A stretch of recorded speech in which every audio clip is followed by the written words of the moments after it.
Hey everyone, welcome back to CCF1. Today we're reviewing the Azerbaijan Grand Prix. Baku is a track known for its unpredictability, but in this race it took a bit longer for the chaos to begin. We have a lot of points to cover. Cass, I'm gonna pass it right off to you. What got you excited? How was the racing for you? What'd you think of the first half? We saw a lot of really intense overtaking right off the first few corners. I mean, Sergio was making moves, and I think we all just kind of saw right away that this was going to be a driver to watch this race. One thing that was actually really interesting was how Leclerc was able to hold on to the lead and there was actually no incidents. We're very familiar with Baku having some sort of collision because it's so narrow, but everyone got away clean. It didn't take long before Hamilton eventually got the jump on Leclerc, followed by Max getting the jump on Leclerc, and we were back in the battle for the lead once again, but it was really heating up between that top three. All of them had pace, but Hamilton seemed to be struggling a little bit more with balance. Tire wear came into play as well, and that's when we really saw some strange things going on in the pit stops. We had a lot of drivers going into the pits really early, some on lap 1, switching over to the preferred strategy, which is the hard compound tire, in order to go long. The tires were expected to go 40 laps and bring them to the end of the race. You had Hamilton with one of the more dramatic pit stops in this race, being held up by Gasly going by to avoid an unsafe release. And with this incident in the pits, he ended up losing track position to both Verstappen and Perez. Perez did have the chance of taking the lead in this race at this moment, but if it wasn't for his own pit stop drama that followed. He ended up having a slower pit stop, but was still able to pull out ahead of Hamilton. Something I don't think any of us expected to see was Sebastian Vettel leading the race. I loved seeing him up in first. I think I speak for the F1 community as a whole when I say we were so happy to see him there. One thing I did find funny though was how Valtteri got the radio message from his engineer telling him, hey, if you get past Norris, we have the chance of finishing in the top 5. He had no overtaking capability. What did you think? I don't think it was something wrong with the car because Hamilton was able to get himself up there. I think it's something wrong with Valtteri. I don't know what's going on, if he's in some sort of funk, if there's some sort of info that we're not being told, but he's just having a really off season. And with that, it's time to score the first half of this race. For me, I scored my excitement at a 6. I was still not sure at the halfway mark who was going to win this race. In terms of the driving, I did score it a 6 based on the quantity of overtakes that we saw, especially in that opening lap. And in terms of the drama, besides from the pit stops, I only scored it a 3, scoring my first half a 5 overall. As for myself, I scored my excitement at a 5 because we did have some really good first few opening laps, but I found after a while we kind of got in a rhythm and things seemed to settle down. As for the racing, I also scored it a 6. I was pretty happy with what we were seeing, but just because it's Baku, I always expect just a little bit more.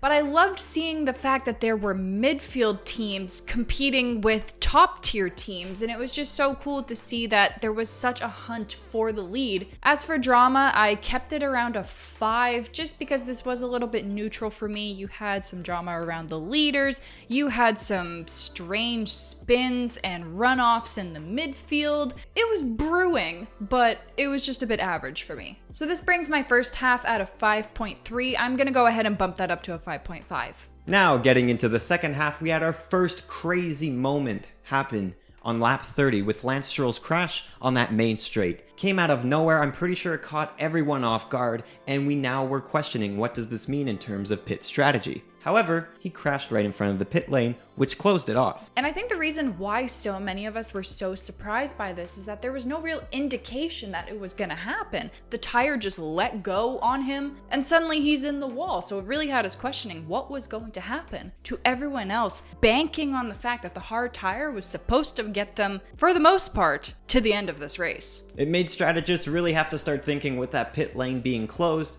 how would they be able to capitalize off this safety car? With everyone getting bunched up, if they ended up pitting at the end of the safety car, it would send them all the way to the back. And this is pretty much exactly what happened to Mick. I mean, he came in, tried to do the tire swap, ended up having an issue with the fact that his front left tire wasn't secured on correctly, and he had to halt in pit lane and get dragged backwards to fix it. I mean, I feel like things just went from bad to worse for him this race, and I hope he has some better luck soon. As we got to the safety car restart, there was just immediate action. You had Max trying to pull ahead. You had Perez trying to fend off Hamilton. You had had Gasly and Leclerc going back and forth, and then suddenly Vettel's in the mix, passing his old teammate. This was a very stressful restart, especially with tyre wear now having a focal point in the second half of this race. A lot of drivers locking up, especially one, for example, when you had Leclerc chasing after Vettel. He locks up and almost sends it right into the back. Could have taken both of them out. Luckily, they were able to continue on, and Vettel then eventually made the move onto Gasly to take 4th place. So after the safety car restart, the commotion begins to dwindle down, Max gets a comfortable lead, and then our focus is onto Hamilton chasing after Perez, but he just doesn't have enough power to make the move. So while we're focusing on this fight between Perez and Hamilton, all of a sudden the cameras cut over to a Red Bull crashing into the wall. It ends up being another tire. Pirelli have some serious explaining to do after this race because it was another incident that could not have been predicted. The Red Bull team is reporting in and saying that they had no indication that this was going to happen. Max didn't report any vibrations. There was nothing in the data indicating that the tire was at risk. It fully just exploded out of nowhere, and this should not be happening. Max is absolutely furious. What could this mean for the championship, considering Hamilton is now being promoted up to 2nd place? You then have Red Bull calling into the FIA recommending that a red flag is deployed in order for no other tire incidents like this one to happen again, considering most people are on that long stint strategy with that same hard compound tire. At this point, there's a lot of confusion because obviously there's a safety car out there, but given where Max has crashed, they're forced to go through the pit lane.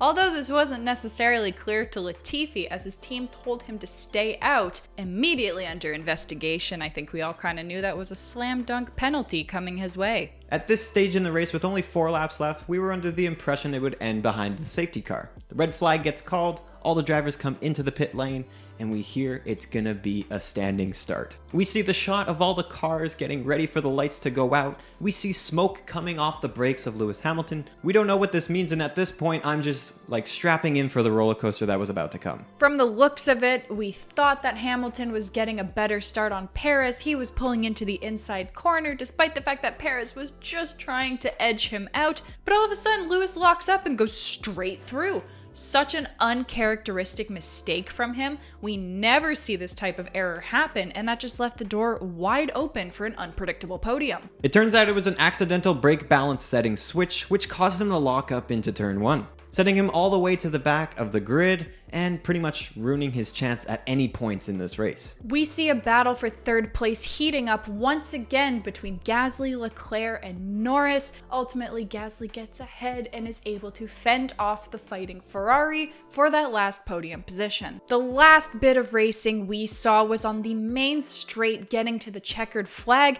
between the 2 Haas drivers. You had Mick trying to get around Nikita and eventually pulling it off, although Nikita pretty much almost forced his own teammate into the wall. Not too sure what the logic was there, considering neither of them were fighting for points. So the race rounds off there. Sergio scores his first win with Red Bull, Vettel scores a podium with Aston Martin, and Gasly finishes off the top 3. And given the very strange ending to this race, we pass the question on to you. Do you think this race should have ended with a safety car, or was the red flag the right call? So when getting into scoring the second half, I scored my excitement all the way up at an 8. I was really excited and very emotional just with all the things that were being thrown at us and my uncertainty for who was going to take the win on that restart. For my racing, I bumped it up to an 8 as well. I saw lots of wheel-to-wheel battle versus the first half. It was the Baku that I knew and what I was expecting to see. And in terms of the drama, I scored it a 10. How can you not score this a perfect score on the drama? It had everything. This is the perfect example of what a 10 would look like on the dramatic scale. Scoring my second half an 8.6, I'm gonna bump that up to an 8.75. My mind was blown. On my side, I scored my excitement at an 8, mostly because I was just going through such a roller coaster of emotions, from the highest of highs to the lowest of lows. As for the racing, I scored it a 7, just because I was pretty stoked to see multi-car battles, but it did, for the most part, still kind of feel pretty similar to the first half, but just a little bit more elevated. And then same as you, drama, perfect 10. I mean, I don't think anyone could have predicted the outcome of this race. Obviously, the most important thing here is that Lance and Max were able to walk away from their crashes unharmed, but you can't deny that this has to be the most dramatic race we've seen all season. So combined, that puts my second half scores at an 8.3. I'm gonna bump it up to an 8.5. So when you combine both of our scores together, the Azerbaijan Grand Prix comes out to a total score of a 7. Here's how the race compares to the other races this season. Will any other races be as dramatic as this one? You'll have to tune into the next race review to find out. Make sure to like and subscribe on this video and let us know in the comments what you think about our question of the race. Make sure to also follow us on social media to keep the conversation going. And we will catch you in the next video. Bye.